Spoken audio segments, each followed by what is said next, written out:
এই ভিডিওতে আমি কথা বলবো এই মুহূর্তে রেসলিং ইন্ডাস্ট্রির সব থেকে controversial superstar the best in the world CM পাঙ্ককে নিয়ে।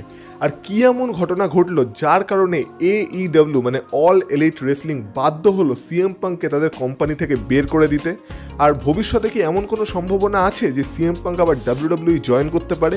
আর যদি CM পাঙ্ক WWE-তে ফিরে আসে তাহলে কি আমরা CM পাঙ্ক ভার্সেস রোমান রিংসের মধ্যে কোনো ম্যাচ দেখতে চলেছি? তো এইসব নিয়ে কথা হবে এই ভিডিওতে। তো তোমরা রিল্যাক্স হয়ে বসে পড়ো আর ভিডিওটাকে এনজয় করো, কারণ তোমরা দেখছো wrestle entertainer. So let's start the entertainment. সবার প্রথমে কথা বলা যাক CM পাঙ্ক আর অল এলিট রেসলিংয়ের সিচুয়েশনকে নিয়ে।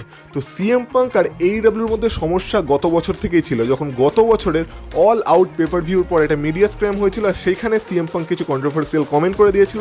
তাছাড়া দ্য এলিট টিমের সাথে CM পাঙ্কের ব্যাকস্টেজে কিছু ঘটনা ঘটেছিল যার ফলে CM পাঙ্ককে অল এলিট রেসলিং সাসপেন্ড করে দিয়েছিল। কিন্তু তারপর আমরা দেখতে পাই যে CM পাঙ্কের আবার রিটার্ন হয়, রিটার্নের পর CM পাঙ্ক আবার ওয়ার্ল্ড চ্যাম্পিয়নও হয়। কিন্তু তারপর এই বছরের অল ইন পেপার ভিউতে সামোয়া জোর ম্যাচের পর যখন অল আউটের সময় এসেছিল তখন AEW একটা লিগাল স্টেটমেন্ট আমাদের সামনে বের করে, যেখানে পরিষ্কারভাবে লেখা ছিল যে AEW আর CM পাঙ্কের মধ্যে যে কন্ট্রাক্টটা ছিল সেটাকে AEW টার্মিনেট করেছে। মানে এই মুহূর্ত থেকে AEWর কোনো পার্ট CM পাঙ্ক নেই, মানে CM পাঙ্ককে AEW কোম্পানি থেকে বের করে দেওয়া হয়েছে। তো কি এমন হয়েছিল যার কারণে AEW এটা করতে বাধ্য হলো সেটা নিয়ে কিছু ডিটেলস আমাদের সামনে এসেছে। সবার প্রথমে এরকম জানা যায় যে CM পাঙ্ক আর জ্যাক পেরি, মানে যাকে AEW-তে জঙ্গল বয় নামে জানা হয়, তার মধ্যে ব্যাকস্টেজে কিছু ঝামেলা হয়েছে যার পরে জ্যাক পেরি মানে জঙ্গল বয়কে সাসপেন্ড করে দিয়েছিল AEW। কিন্তু CM পাঙ্ক আর সামোয়া জোর ম্যাচ হয়েছিল, কিন্তু তারপর CM পাঙ্ককেও সাসপেন্ড করে দেওয়া হয় আর তারপর আলটিমেটলি CM পাঙ্ককে AEW রিলিজ করে দেয়। কিন্তু এইটা নিয়ে আরও ফার্দার কিছু ডিটেলস এসেছে যার মধ্যে তিনটে প্রধান কারণ বেরিয়ে এসেছে যার ফলে CM পাঙ্ক আর অল এলিট রেসলিংয়ের মধ্যে ঝামেলা হয়েছিল। যার মধ্যে একটা কারণ হলো টনি খান এই যে এলিটের টিম আর CM পাঙ্কের মধ্যে যে ঝামেলাটা চলছিল সেইটাকে যাতে পুরো ভালোভাবে মিটে যায় তার জন্য একটা মিটিং রেখেছিল, মানে অল ইন পেপার ভিউর আগে। আর সেই মিটিংয়ে এলিটের টিম আর CM পাঙ্ক দুজনেরই উপস্থিত থাকার কথা ছিল। তো CM পাঙ্ক সেই মিটিংয়ে উপস্থিত ছিল, কিন্তু বলা যেতে পারে এলিটের টিম মানে কেনি ওমেগা, ইয়ং বাক্স এরা এই মিটিংটাকে বয়কট করে দিয়েছিল আর এই মিটিংয়ে এরা গিয়ে পৌঁছায়নি। তো CM পাঙ্কের এটা খুব খারাপ লেগেছিল যে CM পাঙ্ক নিজের বস মানে যে হলো টনি খান তাকে রেসপেক্ট করার জন্য নিজে মিটিংয়ে এসেছে, কিন্তু এলিটের টিম এই মিটিংয়ে এলো না। তো এলিটের টিমকে টনি খান কি এমন পাওয়ার দিয়ে রেখেছে যে যার কারণে এলিটের টিম এরকম করতে পারে আর নিজেদের বসকেও অমান্য করতে পারে। তো এইটা একটা কারণ ছিল যার ফলে CM পাঙ্কের খারাপ লেগেছিল। নেক্সট যে কারণটা জানা যাচ্ছে সেটা হলো AEWর অল ইন পেপার ভিউতে CM পাঙ্ক ভার্সেস সামোয়া জোর মধ্যে একটা ম্যাচ হওয়ার কথা ছিল, কিন্তু CM পাঙ্ক তার হোটেল রুম থেকে অল ইন যে স্টেডিয়ামটাই হচ্ছিল সেই স্টেডিয়ামটা অবধি আসার জন্য মানে কিভাবে আসবে সেই ব্যবস্থা AEW করেনি। আর সেই কারণে CM পাঙ্ককে সেখানকার লোকাল ট্রেনের সাহায্য নিতে হয়েছিল স্টেডিয়াম অবধি পৌঁছানোর জন্য। তো CM পাঙ্কের এটা খুব খারাপ লেগেছিল যে যেখানে তার একটা ম্যাচ আছে কিন্তু সে কীভাবে স্টেডিয়ামে আসবে তার কোনো ব্যবস্থা AEW করেনি। তার জন্য সে ব্যাকস্টেজে সেই কথাও বলেছিল যে এই জায়গাটাকে আমার মোটেই ভালো লাগছে না আর আমি হয়তো ভবিষ্যতে খুব তাড়াতাড়ি এই জায়গাটা ছেড়ে চলেও যেতে পারি, মানে সে AEW-কে ছেড়ে চলে যাওয়ার কথাও বলেছিল। তো এইগুলো তো একটা কারণ ছিল, কিন্তু এবার জ্যাক পেরি আর CM পাঙ্কের মধ্যে কী সিচুয়েশন হয়েছিল? তো ব্যাপারটা হয়েছিল কিছুটা এমন, এর আগের একটা কলিজনের এপিসোডে জ্যাক পেরি মানে জঙ্গল বয়ের একটা সেগমেন্টে আসল কাঁচ ব্যবহার করার কথা ছিল, কিন্তু CM পাঙ্ক বলেছিল যে না, কোনো সেগমেন্টে কোনো আসল কাঁচ ব্যবহার করা হবে না, আর যদি একান্ত আসল কাঁচ ব্যবহার করতেই হয় তো সে যেন সেটা ডায়নামাইটের এপিসোডে গিয়ে করে। এবার এই কারণে জঙ্গল বয় ভেবেছিল যেহেতু সে এলিট গ্রুপের খুব ভালো বন্ধু, এই কারণে CM পাঙ্ক তার উপর জেলাস ফিল করছে। আর এরপর AEW ডক্টররাও তাকে বারণ করেছিল যে কোনো আসল কাঁচ যেন সে ব্যবহার না করে, কারণ এটা হেলথের জন্য খুব ডেঞ্জার হতে পারে।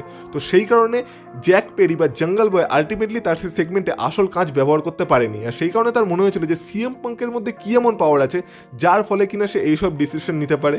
তো সেই কারণে অল ইনের প্রি শোতে তার যখন হুকের এগেনস্টে ম্যাচ ছিল তখন সে হুককে একটা গাড়ির কাছে রিয়েল মানে আঘাত করেছিল, তারপর সে CM পাঙ্ককে এইভাবেই টন্ট করছিল যে নিয়ে আমি আসল কাজ ব্যবহার করলাম, তুই যা করার করে নে। তো এই ব্যাপারটাও CM পাঙ্ক পুরো ব্যাকস্টেজ থেকে দেখছিল আর এটা CM পাঙ্কের খুব খারাপ লেগেছিল। তো সেই কারণে যখন জঙ্গল বয় তার ম্যাচ শেষ করে ব্যাকস্টেজে গেছিল গরিল্লা পজিশনে, তখন CM পাঙ্ক তাকে সেখানে ধরে আর ধরে বলে যে আমি তো তোকে কোনো রকমভাবে কোনো কল আউট করিনি, তুই কেন আমার সম্পর্কে এইসব কথা বলছিস। আর তারপর তাদের মধ্যে একটা ঝামেলা শুরু হয়, যেই ঝামেলাটার মধ্যে এরকমও জানা যায় যে তাদের মধ্যে কোনো হাতাহাতিও হয়তো হয়েছিল, আর যার ফলে সেটা একটা ব্রলে কনভার্ট হয়। আর তারপর AEWর ব্যাকস্টেজের অফিসিয়ালসে তাদেরকে আলাদা করতে হয়। সামোয়া জো সেই সেগমেন্টে ছিল, মানে সামোয়া জো তাদের মধ্যে ছিল, তাদেরকে আলাদা করে। আর তারপর সামোয়া জো আর CM পাঙ্কের ম্যাচও শুরু হয়ে যায় মানে ইন রিংয়ে। তো এই একটা ঘটনা ঘটেছিল যেটাকে মেন রিজন বলা হচ্ছে, যেই কারণে প্রথমে জ্যাক পেরি মানে জঙ্গল বয়কে সাসপেন্ড করা হয়, আর তারপর সিএম পাঙ্ককেও সাসপেন্ড করা হয়। আর আলটিমেটলি AEW এই স্টেটমেন্টটা রিলিজ করে যে সিএম পাঙ্ককে AEW রিলিজ করে দিচ্ছে, মানে সিএম পাঙ্কের কন্ট্রাক্ট AEW টার্মিনেট করে দিচ্ছে। আর টনি খান তার একটা রিজন হিসেবে এই ব্যাপারটাও রাখে যে গত অনেক বছর ধরে সে রেসলিংকে দেখে আসছে, আর গত 4 বছর ধরে সে নিজেও তার রেসলিং শোকে বুক করছে। কিন্তু এর আগে তার কখনো এরকম মনে হয়নি যে তার নিজের লাইফ রিস্ক আছে, কিন্তু সিএম পাঙ্কের জন্য তার নিজের লাইফ রিস্ক মনে হচ্ছে কোনো কারণে, যে জানি না সিএম পাঙ্ক ব্যাকস্টেজে টনি খানের সাথে কী করেছিল, আর যার কারণে সিএম পাঙ্ককে টনি খান আর তার টিম মানে AEW টিম AEW থেকে বের করে দিচ্ছে বা AEW থেকে রিলিজ করে দিচ্ছে বা তার কন্ট্রাক্টকে টার্মিনেট করে দিচ্ছে। আর যেহেতু সিএম পাঙ্কের কন্ট্রাক্ট শেষ হওয়ার আগেই তার কন্ট্রাক্টকে টার্মিনেট করে দেওয়া হয়েছে, তাই সেই কারণে সিএম পাঙ্কের কন্ট্রাক্টে কোনো নো কম্পিট ক্লজও নেই। মানে এই মুহূর্তে সিএম পাঙ্ক পুরোপুরি একটা ফ্রি এজেন্ট, আর এই মুহূর্তে যে কোনো কোম্পানি সিএম পাঙ্ককে সাইন করে নিতে পারে। আর সিএম পাঙ্ক যদি চায় তাহলে আজ থেকেই অন্য কোনো কোম্পানি থেকে রেসলিং করতে শুরু করে দিতে পারে, কারণ তার কোনো নো কম্পিট ক্লজ নেই। তাহলে এ তো গেল সিএম পাঙ্ক আর AEW সিচুয়েশন, কিন্তু এরপর এর কি সম্ভাবনা আছে যে সিএম পাঙ্ক আবার WWE জয়েন করবে? তো যেমনটা বললাম, এই ঘটনাটা যেহেতু হঠাৎ করে ঘটেছিল, তাই এই ঘটনাটা যে ঘটবে এরকম আগে থেকে কোনো কথা ছিল না। তাই WWE জানতো না যে সিএম পাঙ্ক AEW থেকে রিলিজ হতে চলেছে। কিন্তু যখন এই ঘটনাটা ঘটে তখন জানা যায় পে ব্যাকের সময় WWEর ব্যাক স্টেজে সিএম পাঙ্কের নিয়ে একটা বড়সড় মিটিং হয়েছিল, অনেকক্ষণ ধরে কথা চলেছিল।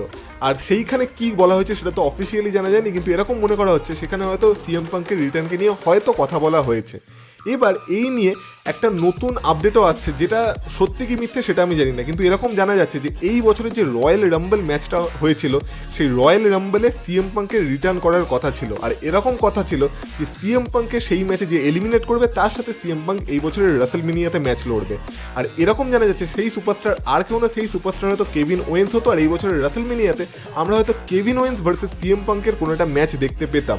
আর সিএম পাঙ্কও সেই বিষয়টাই রাজি ছিল, কিন্তু সেইখানে একটাই বাধা হয়ে দাঁড়ায়, যেটা হলো সেই মুহূর্তে AEW থেকে সিএম পাঙ্ক সাসপেন্ডেড তো ছিল, কিন্তু AEWর সাথে সিএম পাঙ্কের কন্ট্রাক্ট তখনও ছিল।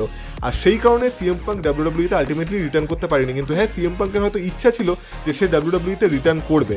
এবার এই ঘটনাটা কতটা সত্যি কতটা মিথ্যা আমি জানি না। তারপর এর নিয়ে অনেক প্ল্যান চেঞ্জও হয়ে যায়, কারণ তারপর আমরা দেখি যে ব্লাড লাইনের সাথে যেহেতু তখন স্টোরি লাইন চলছিল কেভিন ওয়েন্স আর স্যামি জেনের, তাই রাসেলমেনিয়া নাইট 1-এ Kevin Owens and Sammy Zayn versus the উসোসদের মধ্যে আনডিসপিউটেড WWE ট্যাগ টিম চ্যাম্পিয়নশিপের জন্য ম্যাচ হয়েছিল। আর তারপর সিএম পাঙ্কও আবার AEW তে রিটার্ন করে সেখানকার ওয়ার্ল্ড চ্যাম্পিয়ন হয়, মানে সিনারিও পুরোই ঘুরে যায়। তাই এই আপডেটটা সত্যি কি মিথ্যে সেটা নিয়ে আমি নিজেও পার্সোনালি কিছুটা জানি না, যা আপডেট এসেছে আমি শুধু সেটাই তোমাদের বললাম। কিন্তু যদি এই আপডেটটা সত্যি হয়ে থাকে তার মানে এইটা আমরা বুঝতে পারছি যে সিএম পাঙ্কেরও WWE তে রিটার্ন করার ইচ্ছা আছে। কিন্তু এখানে আরেকটা বাধার বিষয় হলো সিএম পাঙ্কের WWEর সাথে এর পুরনো রিলেশনগুলো, কারণ সিএম পাঙ্কের সাথে WWE এর আগেও অনেক লিগাল কেস চলেছে। তো WWE শুধু সেই পুরনো বাজে রিলেশনগুলো সিএম পাঙ্কের সাথে ভুলিয়ে দিতে পারে, আর তারপর যদি সিএম পাঙ্ক আর WWE দুজন একটা এগ্রিমেন্টে আসতে পারে, আর তাহলে হয়তো এরকম চান্স আছে যে হ্যাঁ, সিএম পাঙ্ক আবার WWE তে ফিরে আসতে পারে। আর সব থেকে বড় বিষয় হলো এই মুহূর্তে WWE বিক্রিও হয়ে গেছে, আর এই মুহূর্তে WWE এন্ডেভোর্স গ্রুপদের হাতে আছে। তো এন্ডেভোর্স গ্রুপ যদি চায় আর ওই দিক থেকে WWE যদি শুধু তাদের বিজনেস পয়েন্ট অফ ভিউ দিয়ে ভেবে দেখে, তাহলে সিএম পাঙ্ক WWE-রও অনেক লাভ করাতে পারে। তো সেদিক থেকে ট্রিপল এইচ অবশ্যই কনসিডার করবে এইটাই যে সিএম পাঙ্কে সে আবার WWE তে ফিরিয়ে আনুক। তার মানে মোট কথা হলো এইটাই যে যদি দুই পার্টিরই এগ্রিমেন্ট থাকে আর দুই পার্টিরই যদি মত থাকে, তাহলে ফিউচারে হয়তো আমরা সিএম পাঙ্কে আবার WWE তে ফিরে আসতে দেখতে পেতে পারি। এর কারণ হলো সিএম পাঙ্ককে এই মুহূর্তে অন্য কোনো কোম্পানি অ্যাফোর্ড করতে পারবে না, কারণ সিএম পাঙ্ক যে পরিমাণ টাকা ডিমান্ড করে সেটা অন্য কোনো কোম্পানির পক্ষে দেওয়া এই মুহূর্তে পসিবলও না। আর NJPW-তে সিএম পাঙ্ক যাবে না, কারণ NJPW এই মুহূর্তে AEW-র সাথে লিঙ্ক আপ আছে। তো সেই মুহূর্তে বেঁচে থাকলে একটাই কোম্পানি, আর সিএম পাঙ্ক যদি প্রফেশনাল রেসলিং থেকে পুরোপুরিভাবে রিটায়ারমেন্ট নিতে না চায়, তাহলে তার কাছে এই মুহূর্তে একটাই অপশন খোলা আছে, সেটা হলো WWE। আর এই কারণে হয়তো সিএম পাঙ্ক WWE-তে ফিউচারে আবার ফিরে আসতে পারে, এটারও একটা খুব বড় সম্ভাবনা থেকেই যাচ্ছে। কিন্তু এত সবের পর যদি এটা ধরেও নি যে সিএম পাঙ্ক আবার ফিউচারে WWE-তে রিটার্ন করলো, তাহলে এর কি গ্যারান্টি আছে যেই সব ঘটনা AEW-র ব্যাকস্টেজে ঘটছিল বা ঘটেছে সেটা আবার WWE-র ব্যাকস্টেজে রিপিট হবে না? তো এক্ষেত্রে তোমাদের একটা ব্যাপার বোঝা দরকার, AEW আর WWE দুটো আলাদা আলাদা কোম্পানি, আর দুটো কোম্পানির ব্যাকস্টেজ সিচুয়েশনও পুরোপুরি আলাদা। এবার প্রথমে যদি কথা বলা হয় AEW-র ব্যাকস্টেজের, তো AEW-তে এই মুহূর্তে যেসব সুপারস্টাররা কাজ করছে তাদের মধ্যে বেশিরভাগ সুপারস্টারই এখনও নতুন, মানে ওয়ার্ল্ড ওয়াইড অডিয়েন্স তাদেরকে চেনে না।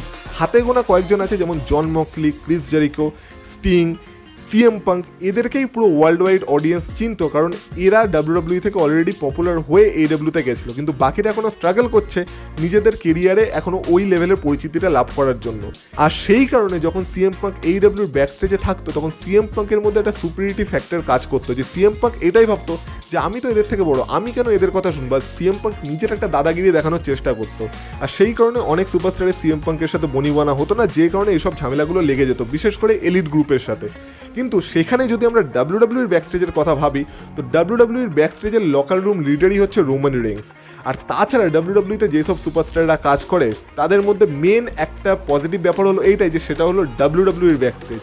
আর ডাব্লিউডাব্লিউর ব্যাক স্টেজের সুপারস্টারদের সামনে সিএম পাঙ্কের দাদাগিরি কতটা চলবে সেই বিষয়ে যথেষ্ট সন্দেহ আছে। আর ব্যাক স্টেজ পলিটিক্স, ব্যাক স্টেজের কিছু ঝামেলা এগুলো তো লেগেই থাকে, কিন্তু ঘটনা হলো এইটাই যে কোন কোম্পানি কিভাবে সেটাকে সামলাবে। এবার একটা কথা তোমরা মানো কি না মানো, এটাই বাস্তব, যেটা হলো একজন অথরিটি ফিগার হিসেবে triple H is more mature than Tony Khan. আর টনি খানের থেকে ট্রিপল এইচ একটা কোম্পানিকে কীভাবে ম্যানেজ করতে হয় সেটা খুব ভালোভাবে জানে, কারণ তার মধ্যে একটা অথরিটি ফিগার বা একটা বস ফিগার কাজ করে। আর সিএম পাঙ্ক যদি ডাব্লিউডাব্লিউর ব্যাক স্টেজে এইসব কোনো ঝামেলা করার চেষ্টাও করে, তো তাকে আটকানোর জন্য অনেক বড় বড় অথরিটি ফিগার আছে, যেমন ট্রিপল এইচ আছে, তার উপরে ভিন্স ম্যাকম্যান আছে, আর এছাড়াও অনেক ডাব্লিউডাব্লিউ অফিসিয়ালস আছে যারা সিএম পাঙ্ককে সেগুলো করা থেকে আটকে দিতে পারবে। আর যদি একান্ত তারপরেও সিএম পাঙ্ক তাদের কথা না শোনে, তো এইডাব্লিউ যেমন সিএম পাঙ্ককে একটা চান্স দিয়েছিল, ডাব্লিউডাব্লিউ সেরকম চান্সও দেবেন, আর একবারই সিএম পাঙ্ককে ঘাত ধাক্কা দিয়ে ডাব্লিউডাব্লিউ থেকে বেরো করে দিতে পারে। তো সিএম পাঙ্ক যদি ডাব্লিউডাব্লিউতে ফেরত আসে, তো এই ব্যাপারটাও সিএম পাঙ্কের মাথায় ঘুরবে যে আমি এইডাব্লিউতে যেভাবে নিজের একটা দাদাগিরি দেখাতাম, সেই দাদাগিরিটা আমার ডাব্লিউডাব্লিউতে চলবে না। কারণ যেমনটা বললাম, ডাব্লিউডাব্লিউতে অলরেডি লকার রুম লিডার হিসেবে রোমান রেইন্স বসে আছে, আর রোমান রেইন্সের সামনে সিএম পাঙ্কের কতটা চলবে সেই বিষয়ে যথেষ্ট সন্দেহ আছে। এবার কথা হলো, সিএম পাঙ্ক যদি ডাব্লিউডাব্লিউতে রিটার্ন করো, তাহলে সিএম পাঙ্কের সাথে কিভাবে বা কোন লেভেলের ম্যাচগুলো হবে। এবার সিএম পাঙ্ক যদি একান্ত ডাব্লিউডাব্লিউতে রিটার্ন করে, তাহলে এইডাব্লিউ থেকে সেকেন্ড কোনো সুপারস্টার এমন হবে যে কিনা ওয়ার্ল্ড ওয়াইড পপুলার, আর সে ডাব্লিউডাব্লিউতে রিটার্ন করবে। প্রথম ছিল কোডি রোডস, আর এবার আসবে সিএম পাঙ্ক। তো সেটা এইডাব্লিউর জন্য সত্যি একটা খুব বড় ধাক্কা তো হতে চলেছেই। আর কোডি রোডস, যার ডাব্লিউডাব্লিউতে আগে কোনো হিস্ট্রিও ছিল না, সেরকম কোনো ভালো কেরিয়ারও ছিল না, সে যদি ডাব্লিউডাব্লিউতে এসে আজকে এই লেভেলে পপুলারিটি পেতে পারে, তা সিএম পাঙ্ক, যার অলরেডি ডাব্লিউডাব্লিউতে একটা ভালো হিস্ট্রি আছে, সে কোন লেভেলের পপুলারিটি পাবে সেটা আশা করি আমাকে আর বলে দিতে হবে না। আর সিএম পাঙ্কও অবশ্যই ডাব্লিউডাব্লিউ মেন ইভেন্ট স্ট্যাটাসেই বুক করবে, আর সেই ক্ষেত্রে Seth Rollins, Drew McIntyre, Bobby Lashley, Kevin Owens, Sammy Zayn, main event Jey Uso, এমনকি এরকমও সম্ভাবনা আছে একটা মুহূর্তে হয়তো আমরা সিএম পাঙ্ক ভার্সেস রোমান রেইন্সের মেগা রাইভেলারিও দেখতে পেতে পারি। আর সিএম পাঙ্ক আর রোমান রেইন্স যদি মুখোমুখি আসে, তো সেইটা ডাব্লিউডাব্লিউর জন্য খুবই বড় লাভের বিষয় হবে। তো সেক্ষেত্রে ডাব্লিউডাব্লিউ অবশ্যই সিএম পাঙ্ক ভার্সেস রোমান রেইন্সের ম্যাচকেও একটা সময় গিয়ে কনসিডার করবে। তো এই কারণে পুরোপুরি চান্স আছে যে হ্যাঁ, যদি সিএম পাঙ্ক রাজি হয়ে যায় ডাব্লিউডাব্লিউতে কামব্যাক করতে, তো ভবিষ্যতে হয়তো আমরা সিএম পাঙ্ককে আবার ডাব্লিউডাব্লিউতে রিটার্ন করতে দেখতে পাবো। এবার সেটা শুধু সময়ের অপেক্ষা। এবার কথা হলো যে যদি সিএম পাঙ্ক ডাব্লিউডাব্লিউতে রিটার্ন করেও, তো সেটা কোথায় এবং কবে করতে পারে। তো যদি সিএম পাঙ্কের ডাব্লিউডাব্লিউ রিটার্ন এখন তো হতেই হয়তো, ডাব্লিউডাব্লিউ তো সেটাকে টপ সিক্রেট রাখবে। কিন্তু যদি সম্ভাবনার কথা বলা হয়, তাহলে আমরা জানি যে এই বছরের সার্ভাইভার সিরিজ হতে চলেছে শিকাগো থেকে, আর শিকাগো হলো সিএম পাঙ্কের হোম গ্রাউন্ড। তো সেইখানে একটা খুব বড় পসিবিলিটি আছে যে সিএম পাঙ্ক হয়তো রিটার্ন করলেও করতে পারে। আর যদি একান্ত সার্ভাইভার সিরিজ বা এই বছর সিএম পাঙ্ক রিটার্ন না করে, তাহলে পরের বছরের রয়্যাল রাম্বল ম্যাচে সিএম পাঙ্কের রিটার্ন করার একটা খুব বড় পসিবিলিটি আছে। তো এই কিছু মুহূর্ত হতে পারে যেখানে সিএম পাঙ্কের রিটার্ন হতে পারে। যদি ডাব্লিউডাব্লিউ সিএম পাঙ্কের রিটার্নকে সারপ্রাইজ রাখতে চায়, তাহলে ডাব্লিউডাব্লিউ অন্য কোনো ইভেন্টও সিএম পাঙ্কের রিটার্ন করাতে পারে।